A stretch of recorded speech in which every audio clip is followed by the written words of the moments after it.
दोस्तों, आज इस वीडियो में हम बात करेंगे मुगल साम्राज्य के पहले बादशाह यानी बाबर की। और आज के इस दौर में बाबर के नाम को लोगों ने एक गाली के रूप में तब्दील कर दिया है। कुछ राजनीति करने वालों ने इसे गाली बना दिया है और अक्सर मुसलमानों को कहा जाता है बाबर की औलाद। लेकिन बाबर कौन था, वो यहाँ पर कैसे पहुंचा, उसने किससे लड़ाइयाँ लड़ी, इस वीडियो में यही हम जानने वाले हैं। और जब लोग बाबर का जिक्र करते हैं तो आमतौर पर ये बातें छुपा ली जाती हैं। निश्चित तौर पर बाबर एक हमलावर था, इसमें कोई दो राय नहीं है, लेकिन बहुत सारी सच्चाइयाँ हैं जिन्हें जानने की ज़रूरत है।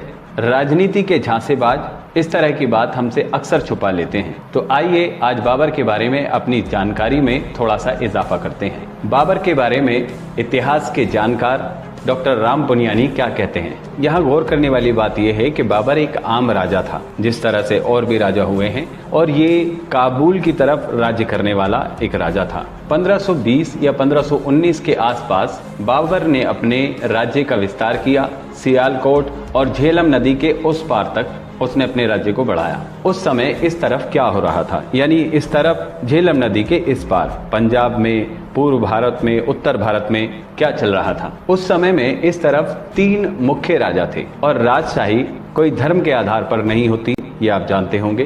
कुछ लोग पेश करते हैं लेकिन वो गलत है। एक तो दिल्ली में था इब्राहिम लोधी, और इधर राजस्थान मेवाड़ की तरफ राणा सांगा, और पंजाब में था दौलत खान लोधी। और इन तीनों राजाओं में बड़ा संघर्ष था। दौलत लोधी चाहता था कि वो इब्राहिम लोधी को हराए, इधर राणा सांगा चाहता था कि वो इब्राहिम लोधी को हराए, लेकिन दोनों के पास इतनी ताकत नहीं थी कि वो अकेले इब्राहिम लोधी को हरा सके। इब्राहिम लोधी के पास बहुत ज़्यादा माल था, उस वक्त में खजाने थे। आगरा और दिल्ली में दोनों ही जगह पर इब्राहिम लोधी राज करता था, उसका वर्चस्व था। और इसके चलते एक तरफ से राणा सांगा ने बाबर के पास अपना एक दूत भेजा और उसने जाकर कहा कि आप आइए और आप इब्राहिम लोधी के खिलाफ लड़िए, आप दिल्ली पर आक्रमण करिए और हम इधर आगरा से आक्रमण करना शुरू करेंगे और पार्टनरशिप में इस जंग को अंजाम देंगे। उधर दौलत खान लोधी का भी यही इरादा था, इब्राहिम लोधी को हराने का। उसने भी अपना एक दूत भेजा बाबर के पास और कहा कि हम पार्टनरशिप में इब्राहिम लोधी को हराते हैं, उसको दावतनामा दिया। वैसे राजाओं को आक्रमण करने के लिए कोई इनविटेशन देने की ज़रूरत नहीं थी, वो अपने राज्य को बढ़ाने के लिए, विस्तार करने के लिए आक्रमण करते रहते थे। तो बाबर इस तरफ आया और वो बहुत ज़हीन राजा था और बहुत चालाक राजा था। पहले उसने दौलत खान को हराया, पंजाब के राजा की हम बात करें। इसके बाद इब्राहिम लोधी की फौज आई और इनकी लड़ाई हुई पानीपत में। और पानीपत की लड़ाई ने भारत के इतिहास को एक नई दिशा दे दी। जबकि देखा जाए तो इब्राहिम लोधी की फौज बड़ी थी बाबर की फौज से, लेकिन बाबर की जो युद्ध नीति थी उसके चलते उसने इब्राहिम लोधी को हरा दिया और आकर दिल्ली की सत्ता को संभाल लिया।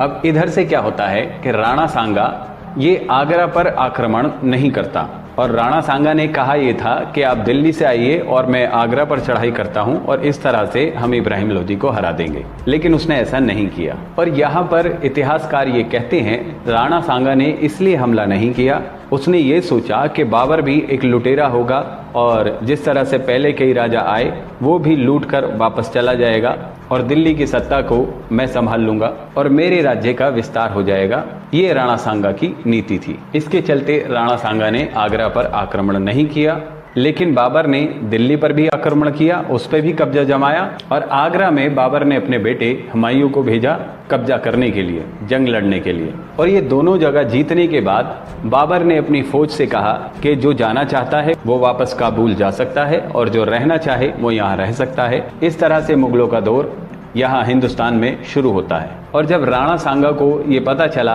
कि बाबर वापस नहीं जा रहा है तो उसने देखा कि उसका रास्ता बंद हो गया है। उसके बाद बाबर और राणा सांगा में खानवा में जंग हुई और बहुत से लोग इसको धर्म के चश्मे से देखते हैं और कहते हैं बाबर बाहर का राजा था और राणा सांगा यहाँ के थे और वो हिंदू थे और बाबर मुसलमान था। इसमें दिलचस्प बात यह है राणा सांगा की फौज में हसन खान मेवाती ये मुख्य स्थान पर हैं और बहुत सारे अफगान मुस्लिम सरदार ये राणा सांगा के साथ में आते हैं और बाबर का विरोध करते हैं। क्योंकि बाबर की बहुत सारे अफगान सरदारों से दुश्मनी थी, इसलिए वो राणा सांगा से आकर मिल गए।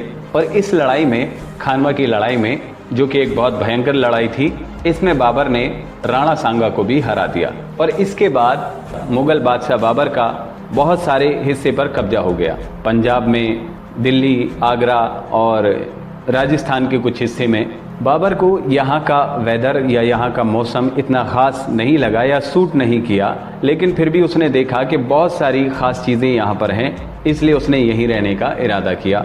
और सबसे ज़रूरी जो बात यहाँ पर है वो समझने की ये है कि ये कोई हिंदू मुस्लिम का झगड़ा नहीं था, ये सत्ता बढ़ाने वाले राजाओं का झगड़ा था। एक तरफ राणा सांगा है, दूसरी तरफ इब्राहिम लोदी है और दौलत खान है। तो बाबर ने पहली जंग किससे लड़ी? दौलत खान, दूसरी इब्राहिम लोदी से और तीसरी जंग हुई राणा सांगा से। राजाओं की मुख्य सोच ये थी कि अपने राज्य का विस्तार कैसे किया जाए।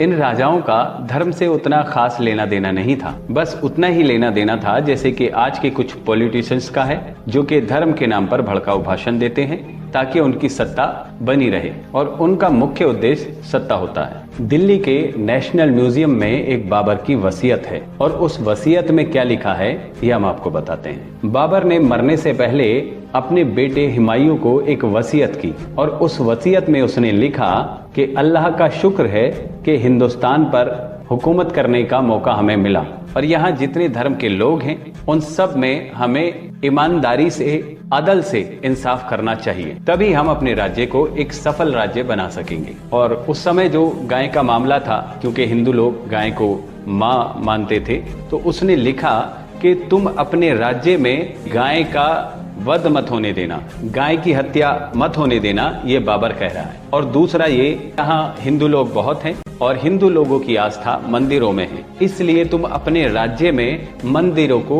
मत टूटने देना, ये बाबर ने कहा। और आप देखिए कि बाबरी मस्जिद को गिराया गया जो बाबर ने बनाई थी, ये कहकर कि यहाँ पहले मंदिर तोड़कर मस्जिद बनाई गई, जबकि बाबर अपनी वसीयत में अपने बेटों को क्या लिख रहा है कि मंदिरों को मत टूटने देना। यहाँ पर मूल बात समझने की ये है कि जो राणा सांगा अपने राज्य में कर रहा था वही बाबर भी अपने राज्य में कर रहा था। ना तो राणा सांगा का हिंदू धर्म फैलाने का कोई इरादा था, और ना ही बाबर हिंदुस्तान इसलिए आया था कि उसे इस्लाम फैलाना था। ये दोनों ही लोग अपने अपने राज्य का विस्तार करने में लगे थे। उसके बाद उसके बेटे आए, हुमायूं आया, उसने अपने राज्य का विस्तार किया, अकबर ने अपने राज्य का विस्तार किया, और हम देखेंगे कि अकबर ने भी कई ऐसे राज्य थे जो हिंदू थे और उनसे संधि करने के बाद उनसे कोई लड़ाई नहीं की। उनका मकसद सिर्फ अपने राज्य को बढ़ाना था, उसका विस्तार करना था। राजाओं की लड़ाइयां धर्म के आधार पर नहीं हुई। इतिहास में अगर हम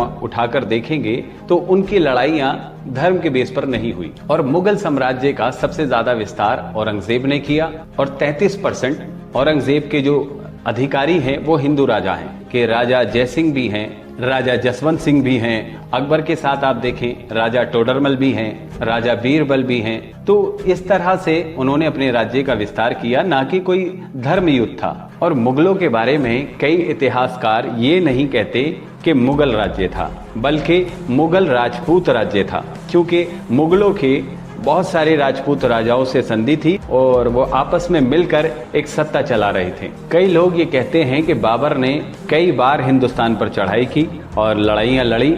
इतिहास में इसके कोई तथ्य नहीं पाए जाते, और ये बात बिल्कुल गलत है कि बाबर ने कई बार हिंदुस्तान पर चढ़ाई की। और बाबर के बारे में आता है कि उसने एक किताब लिखी, बाबरनामा, जिसमें उसने लिखा यहाँ के फूलों का, यहाँ के फलों का, यहाँ के मौसम का जिक्र किया, यहाँ के लोगों के कपड़ों का जिक्र उसने किया, और इस तरह की बहुत गहराई से उसने चीज़ों को समझा और लिखा। और इससे हमें पता चलता है कि बाबर एक शिक्षित व्यक्ति था, और उसकी वसीयत से ये हमें पूरा अंदाज़ा आ जाता है वो किस प्रकार का व्यक्ति था। आज की इस वीडियो में इतना ही, लेना चाहूँगा आपसे विदाई, और अगली वीडियो में हम किसी और टॉपिक पे बात करेंगे या किसी और राजा के बारे में आपको बताएंगे कि इतिहास में उस राजा का स्टेटस क्या है, उसका मुकाम क्या है। अगर ये वीडियो आपको पसंद आया हो तो इसे लाइक और शेयर करें, साथ ही हमारे चैनल को सब्सक्राइब करें। बेल आइकन बटन दबाना ना भूलें ताकि आने वाली वीडियो की नोटिफिकेशन आपको मिलती रहे।